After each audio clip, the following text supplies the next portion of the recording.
Breaking right now, a massive on-air brawl and off-air fight has broken out between Reform UK and establishment radio-in-chief, Times Radio, over crime stats. And it comes as I think Reform UK start doing some very good work on this area.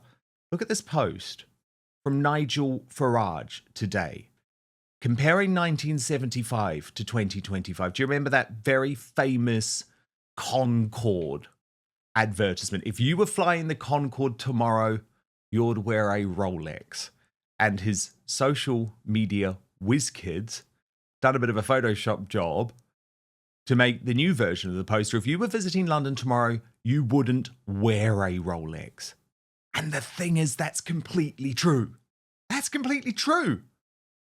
I know people in my own life who have been beaten to a pulp and had their Rolex watch stolen from their hand. I think you're utterly crazy if you're in this city and you have a Rolex or you even carry something expensive.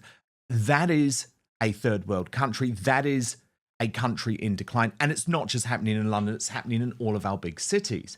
But of course, if you're part of the metropolitan elite, you don't want to believe that. You don't want to believe that's happening to your country. It doesn't impact you because you get shepherded from your very posh London apartment to your country home by a town car. Your children drive their own vehicles. You're simply not having to face what all of us are on a day-to-day basis. And so I think Reform are doing very, very good work on this.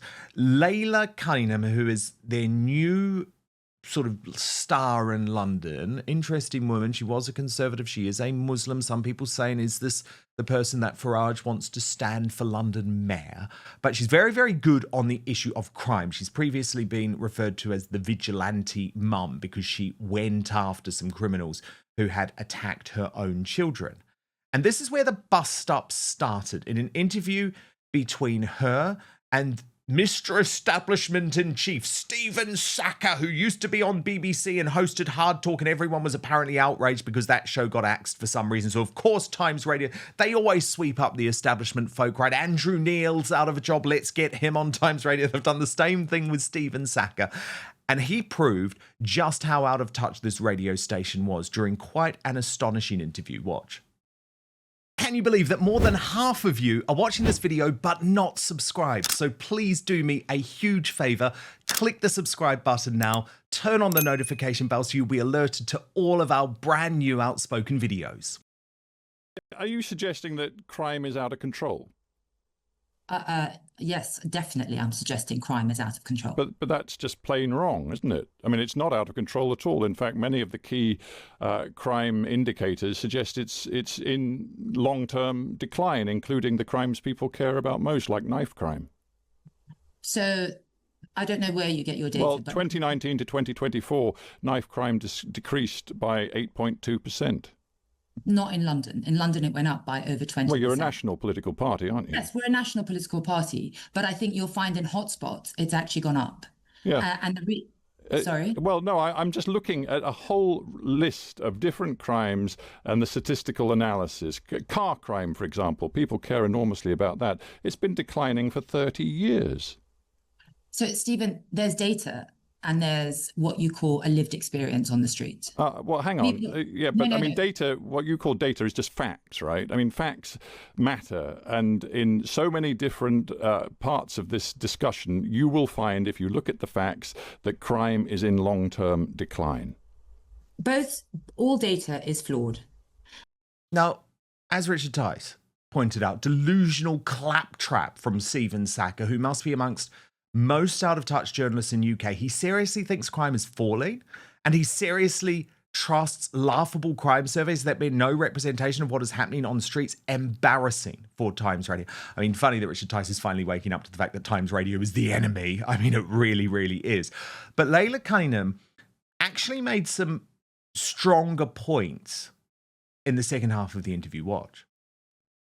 People don't report crime anymore because they don't trust the police will do anything about it. A lot of people go after muggers themselves, which I had to do in my area. I was called vigilante mom by the press for doing it.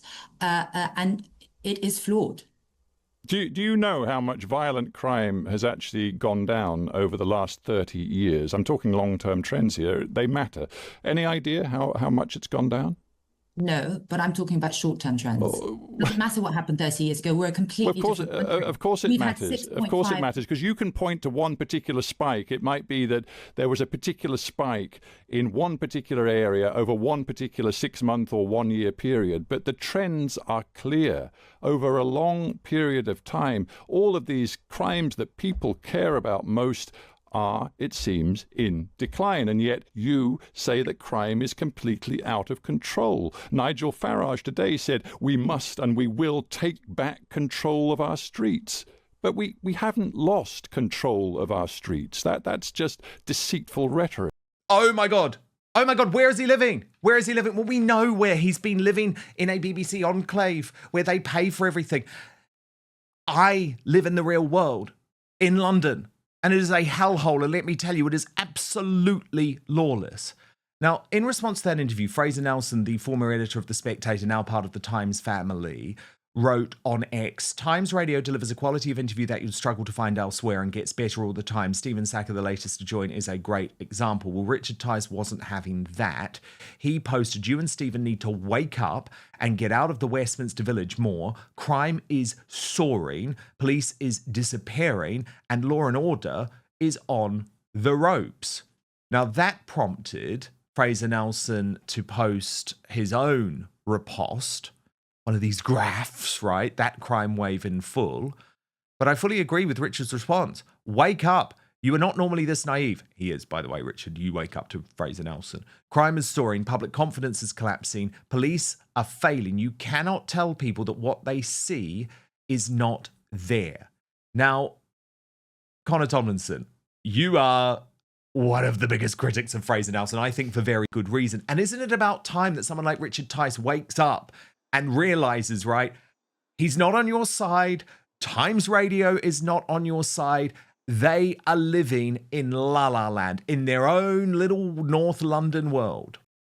But first, this episode of Outspoken is brought to you by Manscaped, the global leader in men's lifestyle and grooming. And I'm very excited to say the heat has officially arrived overseas. The Lawnmower 5.0 Ultra in the white hot special edition colorway from Manscaped, now available across the UK, Europe, and Australia too. Now, this is the same trimmer trusted by millions of men down below, now with a clean white and gold finish that looks just as smooth as it shaves. And it isn't just a pretty face. The Lawnmower 5.0 Ultra is built to handle your most sensitive areas with care, helping reduce the risk of nicks, cuts, and irritation where it matters most. So whether you're cleaning things up for a date, a trip, or just to feel a bit more put together, the white hot trimmer makes below the waist grooming a whole lot smoother, literally. Join over 12 million men worldwide who trust Manscaped. Use the code Outspoken for 15% off your entire order at manscaped.com. And let me tell you, the ladies in the Outspoken audience would really do well as using this as a fail-safe gift for your boyfriend, your husband, your son, your brother, your hard-to-buy-for best mate, because the blades are designed to glide over the skin with less tug and pull, helping the bloke in your life avoid the usual redness or irritation that comes with low-quality groomers. It's simple, it's effective, it doesn't require a whole routine. Just pick it up, clean up, and move on. Whether you're using it in the shower, on the glow, or standing over the sink before a night out, the White Hot 5.0 Ultra fits into your day without getting in the way. Plus, the white and gold design actually looks so good, I don't think you'd want to be hiding this away in the bottom drawer, right? White hot looks, smooth results. The White Hot 5.0 Ultra brings the heat without cooking your skin. It's sleek, easy to use, and way less terrifying than whatever you were using before. Use the code Outspoken for 15% off your entire order at manscaped.com. That's 15% off with the code Outspoken at manscaped.com. But now, back to the show. I wish that were the case, Dan, and I won't hold my breath because Richard Tice once had the same reaction calling an article that I wrote, I think it was late November 2024, delusional garbage, when I warned, well ahead of them ousting Rupert Lowe, that Ben Habib quitting the party was not a good sign, that insulting your supporters over Tommy Robinson was going to cause division, and that the appeasement of political Islam was going to be a wedge issue between them and the base, especially as skepticism of immigration on cultural grounds, particularly Islam, grows among the general public. And then you have months later, as of very recently, Nigel Farage going from saying to the New Statesman, well, I'm to the left of the country, and Robert Jenrick on these issues, to now, because he got so much backlash and people within Reform advised him to take a different line, saying, I'm basically Nayib Bukele, I am the Law and Order Party, we're going to deport them to El Salvador. I much prefer the latter messaging, but their instincts are to still take the likes of Times Radio and Fraser Nelson seriously. Now, on Fraser Nelson, I always enjoy criticising Fraser Nelson, though not that he hears my criticisms, because the last time he insisted that the working age population of Britain going up, not working population, by the way, because they aren't working, because of immigration was a good thing, I asked him, if you find yourself asking if all these Mohammeds will abide by British values, you're asking the wrong question, Fraser. And he blocked me. However, lots of people who have also been blocked by Fraser Nelson do the same critique, and I have a critique, and I also would like to relay a critique from Adam Wren, the person responsible for releasing lots of the Grooming Gang transcripts, who's a real data nerd. So Wren's critique, in a very good thread that he's posted on Twitter of Fraser Nelson, has pointed out that Nelson's assertions, and also Stephen's assertions on Times Radio, are based on the ONS Crime in England and Wales survey. Now, the problem with this is sampling. They don't sample enough broad neighbourhoods. They use a middle layer super output area, basically looking at lower density neighbourhoods. They're not sampling the high density urban areas where lots of these crimes are committed. And, of course, it's reliant on people either participating in the survey or reporting the crime in the first place, and lots of people have stopped reporting crime because you get given a crime number and the police sit back down at their desk, eat a digestive, and put you on a watch list for sending a tweet. So the methodology is entirely subjective. But, as we can see in that graph, there is, as Layla herself said, a small uptick in recent years. Now, what's caused that uptick? Immigration, obviously, because we know from the Global Organised Crime Index run by the far-right conspiracy outlet the US government, that Britain is number one in Western Europe and number two in all of Europe last year for crimes committed by foreign nationals. What that means is that every single uptick in crime caused by a foreign national, whether legal or illegal migrant, because legal migrants commit lots of crimes too, and their second-generation offspring who repeat the same economic and criminal patterns as their parents, is a consequence of government policy. Yet again, Fraser, imagine how much crime would be lower if these people were not here. But no, Fraser Nelson, despite accidentally kicking off the global debate about grooming gangs, back with his column late last year, still insists that Britain is undergoing an integration miracle, and literally any drill rap in listening, social housing inhabiting gang member can just identify as British and is no different from his own wife. Well, what is interesting, Connor, is that Fraser Nelson then actually gave a defence of Reform UK on Times Radio, but it plays into exactly the point that you have been making for some time, which is that someone like Fraser Nelson just actually views Reform UK as like a sort of doorstop to actual change, actual conservatism, which obviously he would brand something very different. You know, he would call it the far right. So I wanted to show you exactly how he justifies this and get your response. And of course, it happened on Times Radio. Where else? Defend Nigel Farage and Reform here. I mean, just because some far-right lunatics have joined the protest, that doesn't mean to say they're getting into bed with them. I think there are lots of people there who are really dismayed at what's happening with the small boat situation, with the migrant hotel situation, and I think there is a risk of falling into the trap of saying, oh, these guys are all fascists, look at this, they're standing shoulder to shoulder with the far right.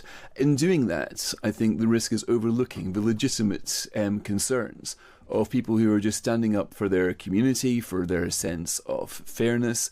And it is, if you get stuck into the trap of attacking the far right, who, by the way, absolutely deserve to be attacked, then there is a risk of overlooking the legitimate grievance. Now, the only opportunities ever for extremists in Britain come when governments fail to address a legitimate problem. And that's what's happening here.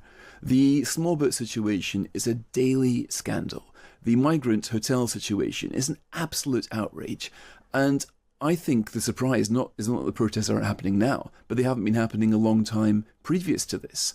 We've seen this world over. In Sweden, like something like 6 or 7 years ago, they were burning down migrant hotels. We haven't seen that in this country.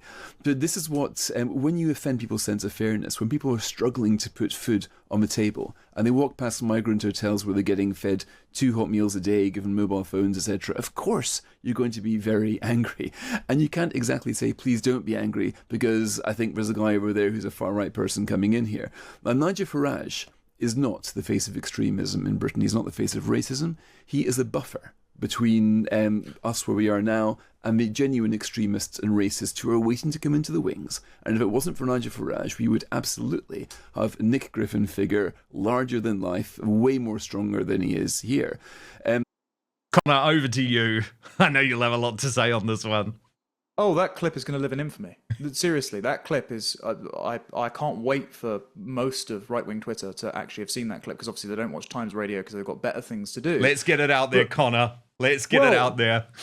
Fraser Nelson just admitting that he's acting as containment and using the accusations of racism and being too far right to keep reform on the liberal conservative plantation. I mean, he wrote a column a few weeks back when Matt Goodwin published his research that said the white British majority will become a minority in their own homeland by 2063, calling Matt Goodwin an unpalatable nativist and saying that Nigel Farage flirts with race politics at his peril, and said actually Zia Yusuf is the future of the party. How predictable. So basically, if you don't make your unpopular former Muslim chairman who called the police on your most popular MP, if you don't make him the leader, because we, for some reason, think that because of the mess we've gotten ourselves into with mass immigration and multiculturalism, we have to have immigrant leaders in order to make the case for integration to these immigrant groups who don't want to integrate. If you don't make him the leader in your stead, Nigel, we will call you racist until the heat death of the universe. This is just Fraser Nelson's playbook. And his other playbook, and this is a clip, Dan, that I posted about 24 hours ago, so people will be able to find it on my Twitter.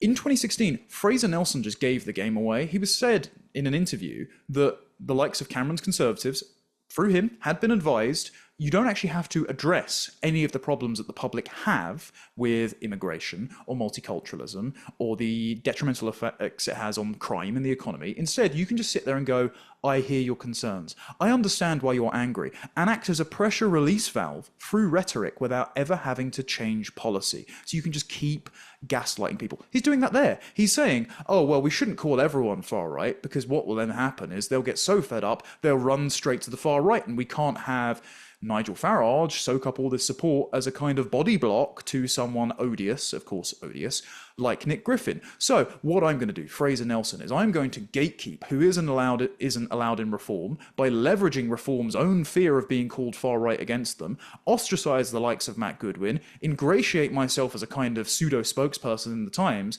and sit there and nod and say, I hear your concerns, while telling Reform not to adjust legal migration, which he didn't mention, very telling, at all. Fraser Nelson is an agent of containment, and frankly, his containment exercises are pathetic. We can see right through them. I knew this was a perfect one for you. And I have to say, I really recommend Connor's latest Substack, Reform UK, finally listening to the online right. I read this morning, Connor. Very, very good points. Of course, do subscribe to Connor Tomlinson on both YouTube and Substack. And thank you so much for being here today, Connor. Really, really, really appreciate it. And we'll speak very soon.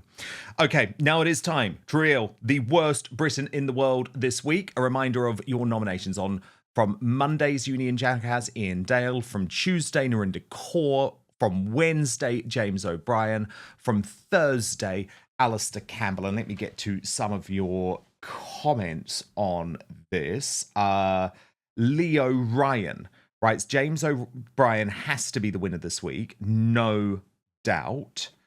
Then Robert Francis says, James O'Brien, you want to listen to him because he says he wants to be fair and cerebral, but he's dreadful. Name one thing wrong with the EU, for example, steel plants closing due to price dumping. Green Cloud on this whole issue says, I have lived in 3 countries. I've been fingerprinted, x-rayed, vaccinated, and provided police clearance certificates, proof of job, and bank balances. Here, you just get on a boat. Christina Sullivan says, I don't know what Narinder Kaur has done specifically, but I've never liked her because she hates dogs. I loved this comment from Eamon Potts. The name Dan Wootton is actually missing as an option. Well, yeah, I agree with that, but it's my poll, so I get to choose. Purple Devray says, I feel bad for James O'Brien. His looks really show his books really show he's got a problem. He's been held captive by an ideology. But Philip Radley says, Alistair Campbell will always get my vote. And yes, I know there's a lot of competition, but he is definitely the most odious individual in politics and with massive amounts of blood on his hands. And Ali Wilshire says, that Narinda, whatever, is awful, vile, wretched. I live in America. And the first time I saw that creature, I have to say I was taken aback. She reminds me of those monsters in the movie Trolls. Her logic is so backwards, she fits in with the bully. Everyone is always a victim, a nightmare. Okay, so good feedback. But here are your results. In fourth position with 9% of the vote, it is Ian Dale of LBC. In third position with 12% of the vote, Alistair Campbell. The runner-up with 26% of the vote. But the overwhelming winner, named the worst Briton in the world this week, James O'Brien, the ultimate union jackass, with 53% of your vote. Thank you so much for watching Dan Wootton Outspoken. Please click on my face just to the bottom left to subscribe to this brand new independent news source and turn on the notification bell so you'll be alerted to our brand new live shows, uncancelled interviews, and special royal episodes. Outspoken is also now available as a podcast, so you can listen to the show every weekday on the go, wherever you are.